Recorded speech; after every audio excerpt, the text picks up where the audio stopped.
So now we bought these cars right. So we're doing what we can to buy them right.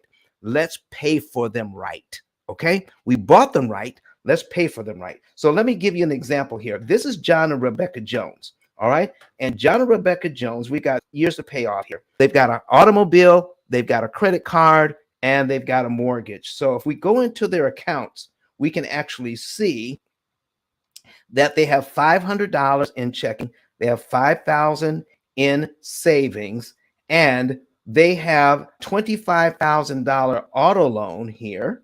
All right.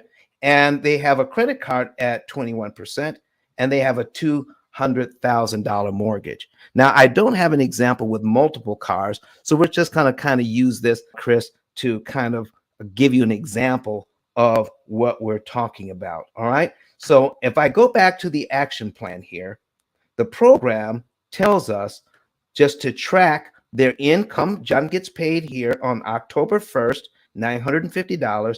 We would tell the program, oh, John got paid. All right.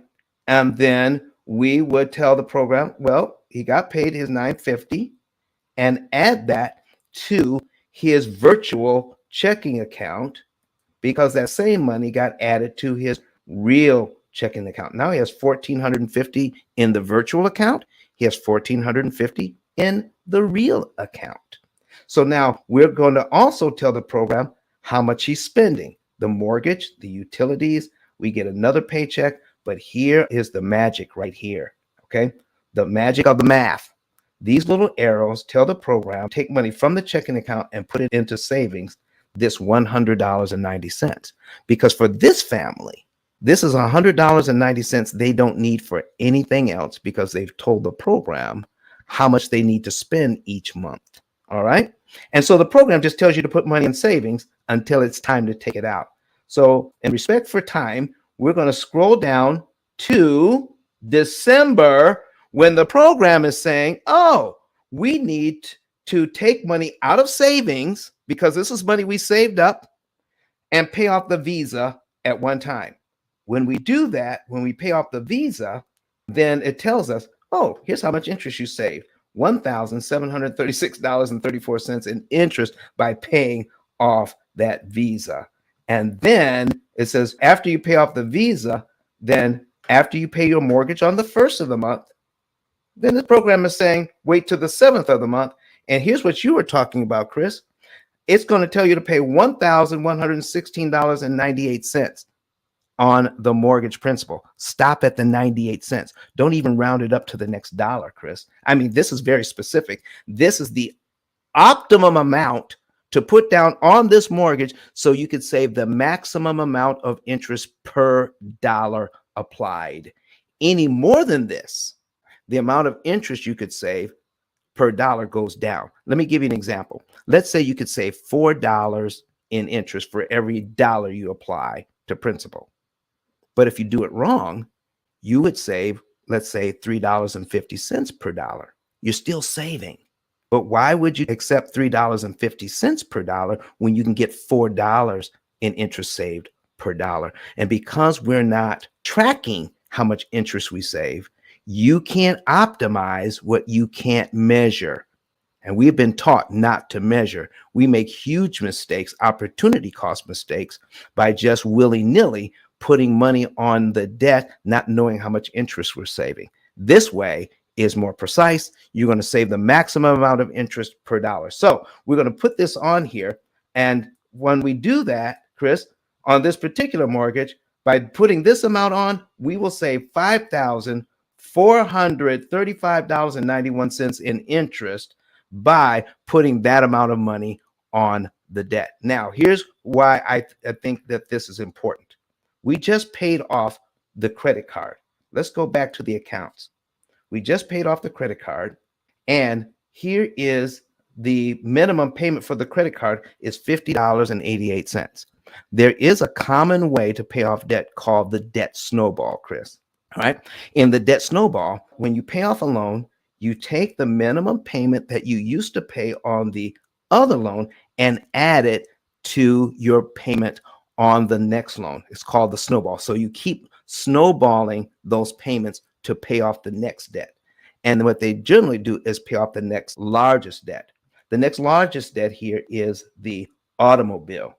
By paying off the automobile next, now we can take the payment for the credit card, we add the automobile payment of $460.41, and we add that to now the mortgage payment, where we're putting an extra $510 on the mortgage every month. That's called the debt snowball. Let me tell you why it is important to pay off the right loan at the right time and not just follow a rule of thumb like the debt snowball. Okay, so let's take a look at this thing. So which loan should we concentrate on after we pay off the mortgage? What should we do with this $50.88? So what we're going to do is take a look at, go into preferences, all right? And we're going to take a look at something, and we're going to focus on our system settings. And in the system settings, it's set up for automatic, all right?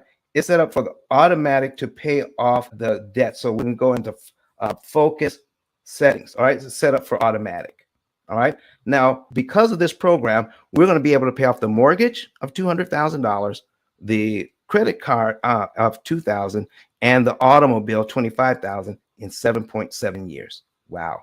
Because we're saving $179,448 in interest we will never have to pay. We know that up front. By putting this on automatic, the program chooses which loan and how much to put down. So I can override the program and says, you know what? I want to follow the guy that says use the debt snowball. So we're going to take that money that we're no longer paying on the credit card, and we're going to put it on the auto loan and pay off the auto loan 2 years early by focusing on that. Okay? Watch what happens to the 7.7 years and the $179,000 in interest saved when I choose the auto loan.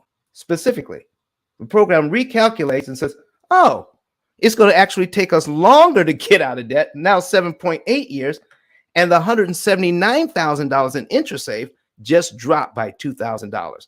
You mean if I pay off the car early, it's actually going to cost me $2,000 more in interest? Let me show you why that is, Chris, and that'll be the total answer to your question. So we're going to change this back to automatic. We're going to go into accounts and take a look at the breakdown on the auto loan. So if we break this auto loan down, okay, we get to see that the interest payments on the auto loan are only $83.33. If we attack this auto loan, we get to save interest on it, but our interest payments start out at $83 and go down from there. So the amount of interest that we could save is significant when we're just looking at the car. But if I focus on the car and my interest payments are $83, that means I'm paying minimum payments on the mortgage because all of our effort, all of our extra money is going to pay off the $25,000 car because it's cheaper than the house. But watch this. When I go into history here and take a look at this, answer me this.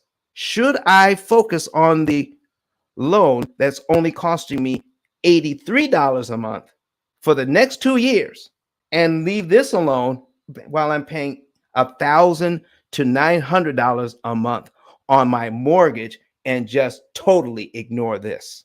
Chris, what do you think? I'm thinking to pay the one that's going to cost us the most. That's what I'm thinking. Exactly. Now, the car is still going to pay off before the mortgage, but the program is going to tell you when it's time to put money on the car and when it's time to put money on the mortgage. So you're not paying for the next 2 years $24,000 in interest just to pay off a car that's only costing you $83 a month. So it's very important when you have a fleet of cars, Chris, to know which one to attack and when. But Don has some valuable information that can contribute to the quality of a person's life. And it only costs you a few dollars. It's his book. Why not get that? I'm going to go through the P.I.L.L method myself with some of my investment properties. So I'm going to link up with Don, and then I'm going to sit down with him, show him my investment portfolio, and see how I can eliminate interest.